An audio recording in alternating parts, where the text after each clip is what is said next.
À Mont-Saint-Jean, c'est le secteur de Ciel-Guillaume. C'est le tout début des Alpes-Mancelles. Comme production, donc nous, on est en vache allaitante, en limousine, pure race, et 3 poulaillers de louer, et puis 140 hectares de SAU.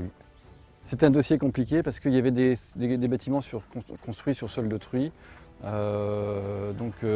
la cédante aussi a décidé de rester dans la maison.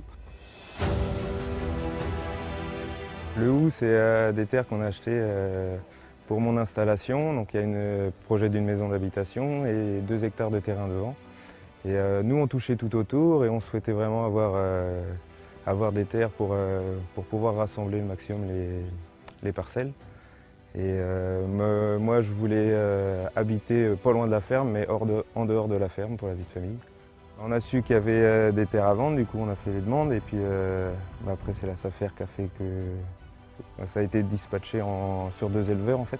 Le comité technique a souhaité essayer d'installer les 2 JA.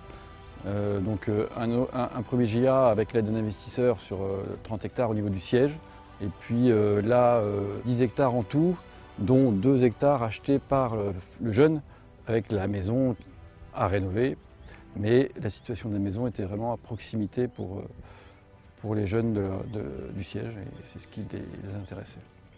Quand tu vois une ruine et que tu sais pas trop ce que ça vaut, ouais, on pensait ça un peu cher au début, mais après, quand on voit le potentiel qu'on a, on est quand même satisfait de notre achat. Oui.